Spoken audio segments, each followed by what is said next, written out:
کہتے ہیں جب انسان کی دنیا خاموش ہو جاتی ہے تب اللہ کی آواز دل میں گونجنے لگتی ہے۔ جب چاروں طرف سے امیدیں ٹوٹ جاتی ہیں تب ایک ہی دروازہ رہ جاتا ہے، یقین کا، اور وہ یقین اگر اللہ پر ہو تو سمجھو راستہ نہیں پورا سمندر بن جاتا ہے۔ یہ کہانی ہے ایک ایسے شخص کی جو دنیا کے اندھیروں میں بھٹکتے ہوئے جب غموں کی گہرائی میں ڈوبا تو اسے صرف ایک ہی ڈوری نے بچایا، اللہ پر اس کا کامل یقین۔ شہر لکھنؤ کی تنگ گلیوں میں ایک پرانی سی کوٹھری تھی جہاں رہتا تھا ضیاء الدین، ایک درزی جس کی سلائی کی دکان ایک ٹوٹے چھچے کے نیچے لگتی تھی۔ عمر تقریباً 45، چہرے پر جھریاں، آنکھوں میں تھکن اور دن میں ڈھیر سارا صبر، لیکن اس کی سب سے بڑی دولت تھی اس کا یقین۔ ضیاء الدین کے پاس زندگی میں نہ تو بڑا مکان تھا، نہ مہنگی دکان، نہ کوئی خاص رشتہ دار۔ بیوی 5 سال پہلے انتقال کر چکی تھی۔ ایک بیٹا تھا فرحان جو اب تعلیم پوری کر رہا تھا، لیکن حالات ایسے کہ فیض دینا بھی مشکل ہوتا جا رہا تھا۔ اس روز جب صبح کی نماز پڑھ کر ضیاء الدین اپنی دکان پر پہنچا تو دیکھا کہ دکان کی دیوار پچھلی رات کی بارش سے گر چکی تھی، مشین بھی بھیگ کر خراب ہو چکی تھی۔ وہ کچھ لمحوں کے لیے وہیں بیٹھ گیا، ہاتھ اٹھے، آنکھیں بند، اور ہونٹوں سے صرف ایک ہی جملہ نکلا، یا رب تو ہی کافی ہے۔ لوگوں نے کہا اب تو کیا کرے گا ضیاء میاں، دکان گئی، بیٹا کالج چھوڑ دے گا، اب روٹیاں کیسے چلیں گی؟ لیکن ضیاء الدین کی آنکھوں میں عجیب سی شان تھی۔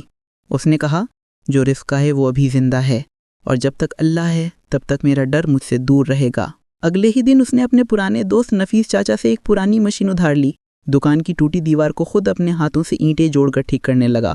لوگوں نے مذاق اڑایا، دیکھو بوڑھا درزی اب مستری بن گیا، مگر ضیاء الدین مسکراتا رہا۔ ہر اینٹ رکھتے وقت اس کے ہونٹوں پر دعا ہوتی، یا اللہ یہ میری محنت نہیں تیرا فضل ہے تو قبول فرما۔ اس ہفتے ضیاء الدین کی دکان پر کوئی گراہک نہیں آیا، مگر وہ روز بسم اللہ کہہ کر دکان کھولتا، 2 رکعت نماز پڑھتا اور ایک کرسی پر بیٹھ کر تسبیح کرتا رہتا۔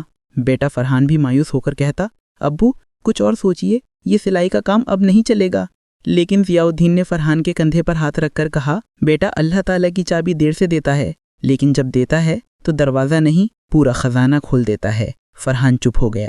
اگلے دن جو ہوا اس نے کہانی کا پہلا موڑ لا دیا۔ شام کے وقت ایک بڑی گاڑی دکان کے پاس آ کر رکی، باہر نکلی ایک عورت، برقع پہنے ہوئے، چہرے پر نور اور آنکھوں میں غم۔ اس نے ضیاء الدین سے پوچھا، کیا آپ بچوں کے کپڑے بھی سلتے ہیں؟ ضیاء الدین نے ادب سے سر جھکایا، جی بی بی، بچہ ہو یا بڑوں کا کپڑا ہر ٹانکا دعا کے ساتھ ڈالتا ہوں۔ عورت نے کہا، میرے بیٹے کا جنم دن ہے اور میں چاہتی ہوں کہ وہ جوڑا آپ ہی سلیں، مگر پیسے ابھی نہیں دے سکتی، اگلے مہینے دوں گی۔ ضیاء الدین نے مسکرا کر جواب دیا، بی بی ہر سلائی سے پہلے میرا حساب کتاب اوپر والا کرتا ہے، آپ فکر نہ کیجیے، جوڑا تیار ہوگا اور بخوبی ہوگا۔ اگلے 2 دن ضیاء الدین نے جیسے عبادت کی طرح اس بچے کا جوڑا سیا، ریشمی کپڑا، مہین کھڑائی، اور ہر ٹانکے میں ایک دعا پیروئی، یا اللہ اس بچے کی زندگی میں برکت دے، اسے نیک راہ پر چلا۔ بے شک کپڑے چھوٹے تھے لیکن ضیاء الدین کا تجربہ بڑا تھا، اس نے ہر ٹانکے میں وہ محنت ڈالی جو اکثر لوگ شہرت کمانے میں لگاتے ہیں۔ تیسرے دن وہ عورت پھر آئی، اس بار گاڑی سے نہیں پیدل، چہرے پر پردہ وہی تھا لیکن آواز میں نمرتا اور آنکھوں میں سکون۔ جوڑا ہاتھ میں لیا، دیکھا اور بس ایک لمحے کے لیے خاموش ہو گئی، پھر دھیرے سے کہا، آپ کا شکریہ، میرے بیٹے کے لیے آپ نے جو کیا وہ شاید اس کے اپنے بھی نہ کرتے۔ ضیاء الدین نے بس اتنا کہا، بی بی میں نے کچھ نہیں کیا، یہ تو میرا فرض تھا، آپ بس بیٹے کو اچھی انسان بنائیے، یہی میری محنت کی اصلی مزدوری ہوگی۔